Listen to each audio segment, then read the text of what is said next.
um, spring powered legs. I don't have the EDFs on them yet, but this is basically a new pair of detachable legs that I designed, and that basically I want to use to do my next upgrades once I go to my brushless motors. So I'm just starting these legs, but they also are detachable. One of the things that you would notice is I just got armor plate on this part. I don't really have any armor on the shin. I do want to do a shin guard and a knee guard on here, and that way if I fall, uh, like on a bike or skateboard or the paragliding thing that I want to go into, you will have that extra protection for as your thigh or your front shins and your knee is concerned. But I still got level 2. Level 3 depends on where if you hit it in an angle, but straight on hit for sure. Level 2, basically any pistol that I could put forth, I could tell. Unless you got some big sucker with like 12 gauge powder load in it. I mean, like the biggest handgun you can get. Maybe you could try to penetrate it, but it's still gonna have problems. And if it does, it'll barely penetrate. But for the most part, pretty much any handgun, I know for a fact 22, 32, 380, 38, 29, 40 cal, it can defeat all that. So I do have those on there, and they also are elevated. I got this clip in there just to control it, but I could take that clip off, and you can see it's not clipped on me no more. It's pretty much holding itself up. Even if I bend down,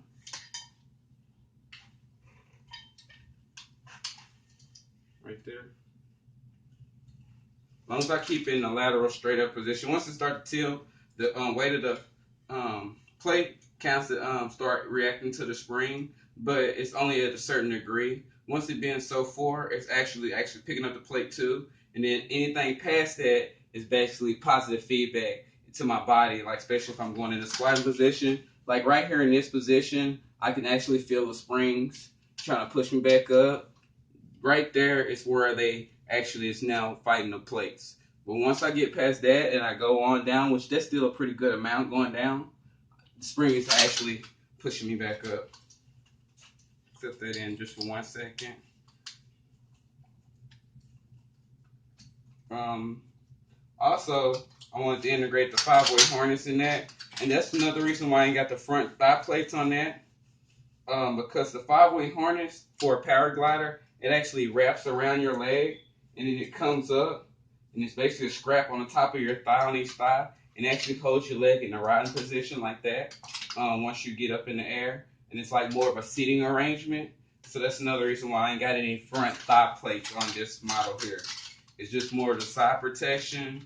Um, but if you stand in a position like that, you can kind of choose what position you want to stand on. And I mean, if you're using them for that type of situation, you can just plan on for how you train your body. Like certain people, like in the SWAT, they go in for like infantry or stuff like that when they're going in through doors, or the operators, excuse me, going in through doors. They're trained to check corners a certain way, guard their stuff a certain way. If they had a ride shield, guard each other certain ways.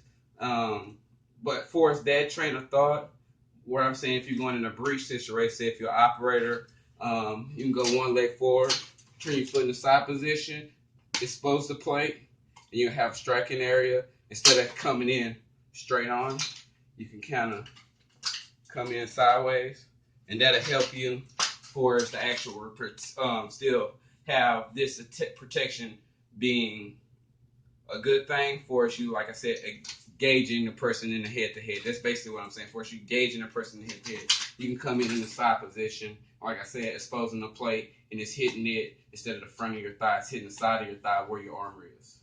Okay, and let me take these off. I want to take them off and show you. They do come off. It's just basically 3 clips. The one on the belt, one that holds the thigh plate on, and you got one around the calf. And it's that simple. That simple. It's little. And basically all it's going to have is an EDF motor on there. You got the thigh plate. I mean, even if you don't want to use EDF motor, this system would be good for if you mount extra ammo, canteen, a pistol, things of that nature, because that's another reason why I left that in there, because you might like this setup, but not necessarily run around EDFs.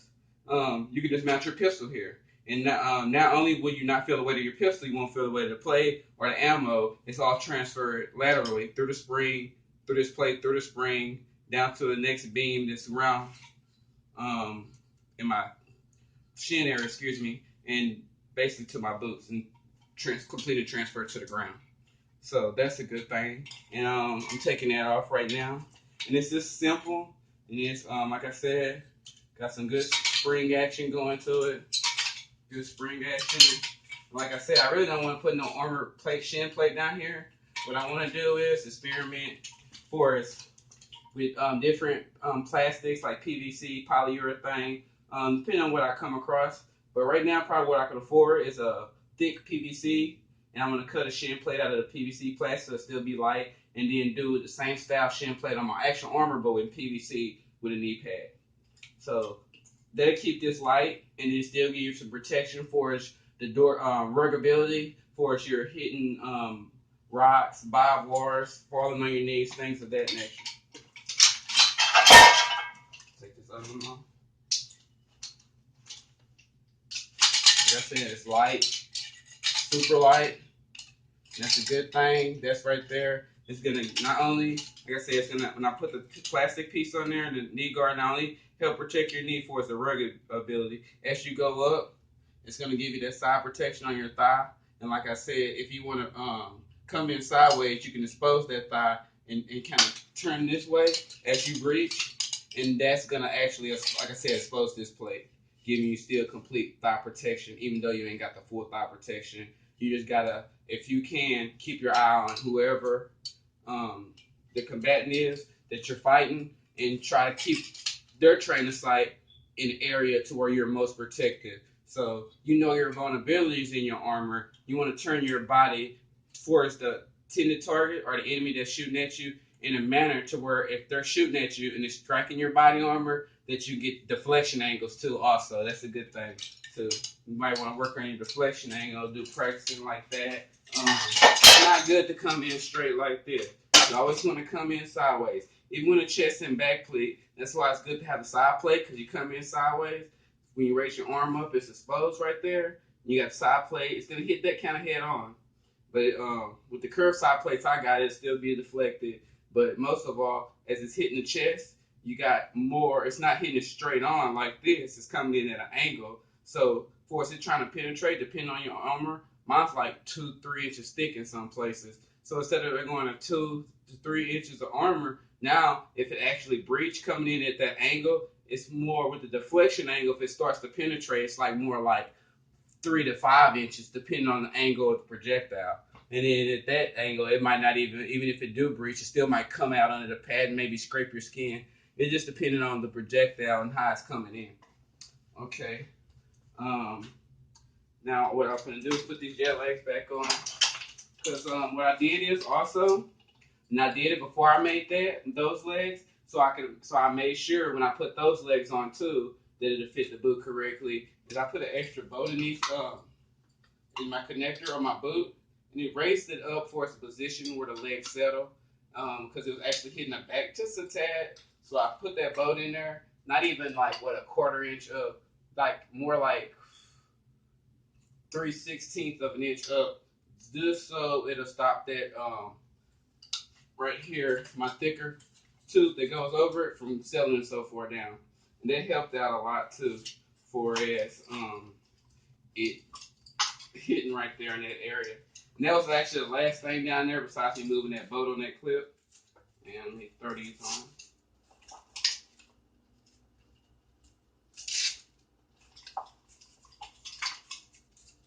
Velcro keeps catching back. So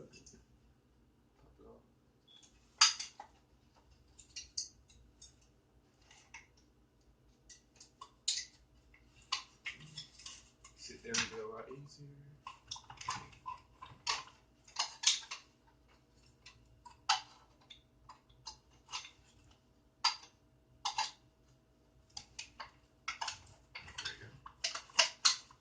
I usually have them clipped up on the boost, that pipe, which I'm going to do it right here now. go ahead and clip it up on the boot. That way it'll be a lot easier. Sorry, I probably got out of the camera's view for a minute when I sat down. And I'm basically putting the legs on, the EDF legs. Because like I said, I did an adjustment in the connector piece in the boot.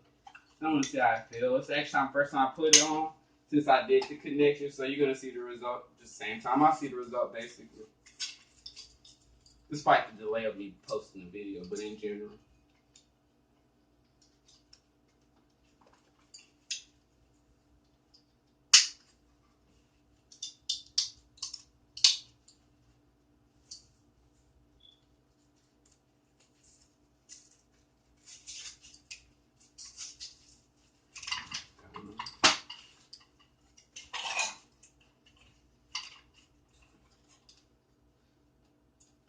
Show you a nifty trick too in a minute once I get these going, and I'll show you something else that's really cool.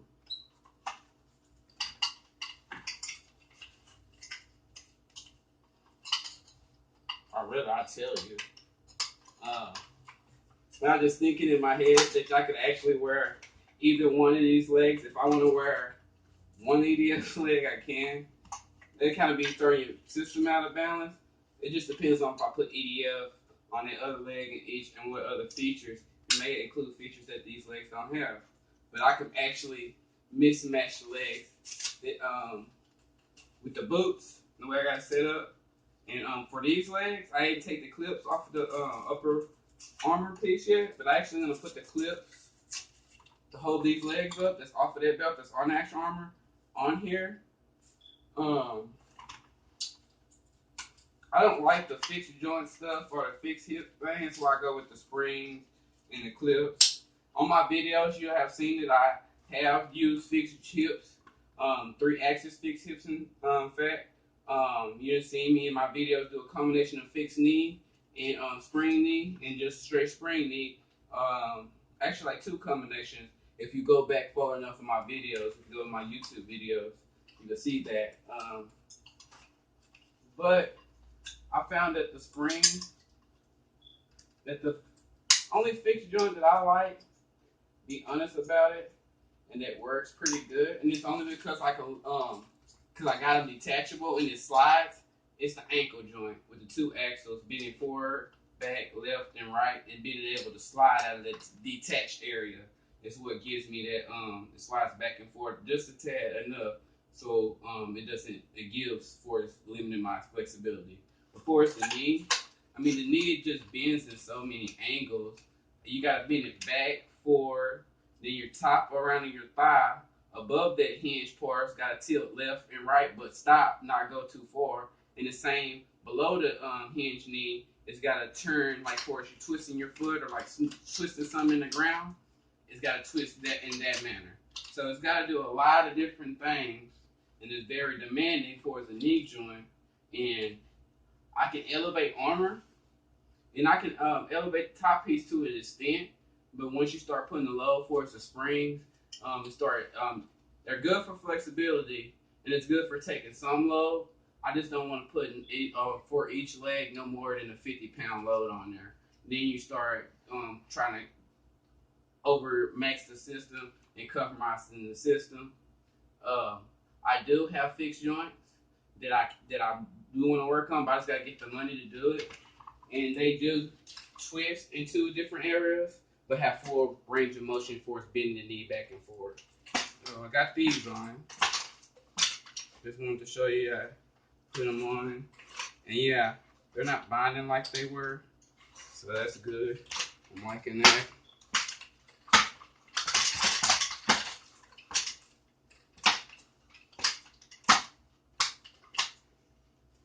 Yeah. So that's pretty cool. Ain't got no binding issues. That works out for me. Like I said, I'm just gonna take the clips out of that armor and I'm just gonna put them in this belt, and that's what's gonna hold this belt up, with the legs up. And the reason why I'm doing that because the belt is adjustable, and if I just put the clips in there, it's still gonna remain fairly smooth. The belt that I have on and